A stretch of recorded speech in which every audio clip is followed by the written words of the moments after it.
I loved Jaws when I was younger. I used to watch it all the time with my grandmother. Mm, And whenever it would come on, I would always watch it. I'm a big horror lover, so mm. it was really fun. And the funny thing about it is that it never deterred me from like going in the I water. want to just talk about the characters a little bit. There's a lot of girls like Mm, Kalani, right, who are mm, like, adult-like, but also still like a kid. Or very much a kid, but has an adult-like attitude about them, and they're very interested in not so much growing up, but also just like being a part of adult-like things. My second favorite is the other character, London, who okay. is very much everything you hate but also love at the same time. She's also like she's this girl who's trying to grow up too fast, but she also, she calls it like she sees it. She can Mm, be very snooty and wrong, but then she also owns up to her like wrongness as well too. So I love that about her. mm. And I think it's important to show characters who aren't, perfect. Can you talk about the process? Was it challenging for you? Most challenging part of writing this book was writing for a middle grade audience. Mm, hmm. Because I was trying to make sure that it spoke to their experiences and was realistic. Okay. Hence why I did so much research. Hence why I was just like hanging out at the arcade some nights.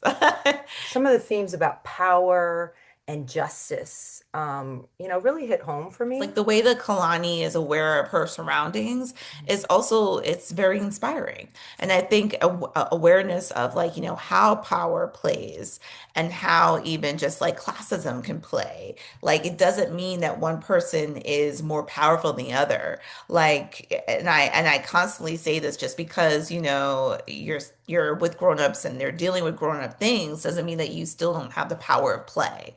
And I think that that is ultimately what I'm hoping that all readers take away from this is the power of play. The power is revolutionary in a lot of ways in terms of, dealing with some of the heavier topics that's happening in our society on an everyday basis at this point.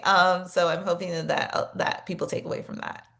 Excellent, excellent. Well, thank you so much. You. We are now going to pivot to our next panelist, youth advisor Zoe Smith.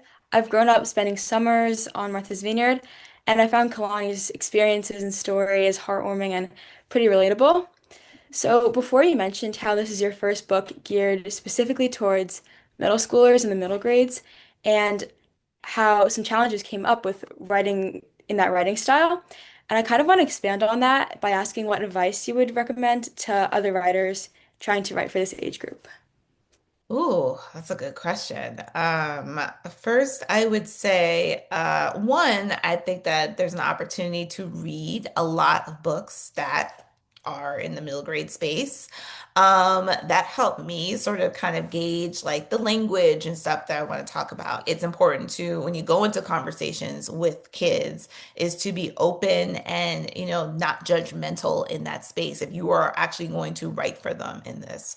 So yeah, so I would say just you have to be in the places and spaces. And sometimes that could be really uncomfortable. And so you have to kind of think to yourself, like, do you belong in this space then, if that's the case? Throughout the story, Kalani was dealing a lot with her father being in prison, and a lot of her experiences were kind of centered around how she was dealing with this. And what inspired you to tell the story, and how did you bring it to life, and what helped you bring it to life?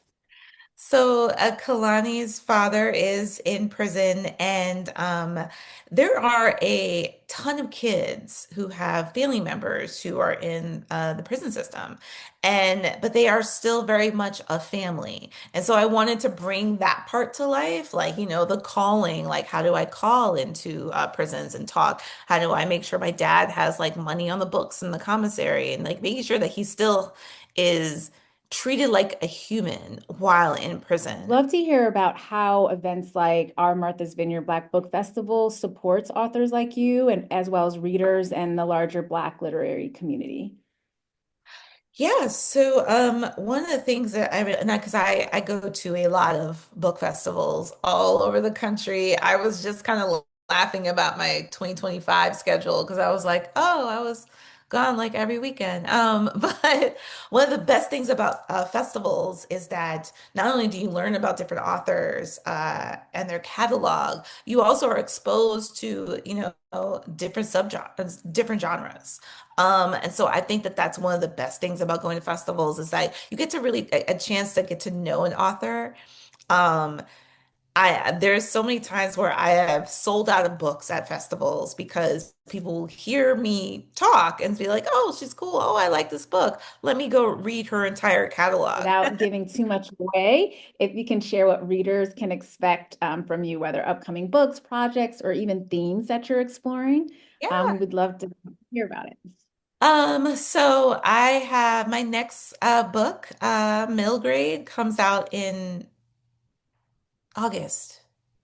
August, yeah, August. Oh God, I should know this. August 2nd. It's called Ghost in the Night, and it actually takes place in Savannah. And it's another sort of murder mystery about a girl who is in love with going on ghost tours. And she is sort of wrapped up into a potential murder mystery. Jordan Hernandez, who is an MVBBF friend. So great to see her name here. I'm so glad she's listening in. She said, "No, so nice to hear from you, Tiffany, and thank you to MVBF for gathering us. What changes would you have made if this wasn't a YA book?"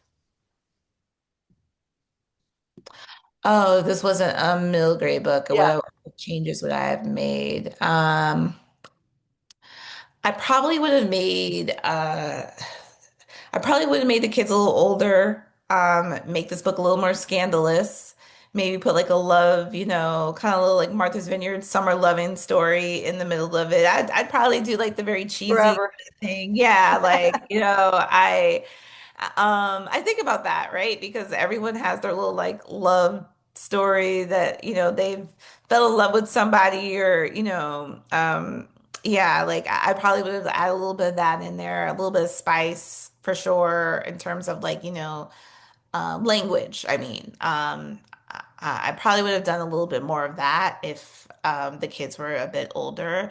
But I also feel like I like doing this age because there's a magic there. Like you appreciate more of the island at that age. You appreciate the more of the island at this magical time where you're not trying to be so cool and so worried about yourself and your head up in the cloud thinking about a boy. Like you get to really appreciate the fact how beautiful like the cottages are, just walking around and just like appreciating so much versus worrying about yourself and your looks and everything like that. Our MVBF virtual spring book club will take place on March 12th, 2026, and we will be announcing the author very soon. So please stay tuned. And as a reminder, MVBF 2026, the tickets are officially on sale now. Author submissions are open until February 6th. And please visit our website for more information and also just follow us on social media, tell a friend, share stories, share Black stories. We are really committed to just elevating authors like Tiffany D. Jackson and all of her books. And so we just want to thank her again for being with us this evening and spending time. And thank you all. Thank you so much. I really appreciate it. I'm like happy to be, always happy to be home.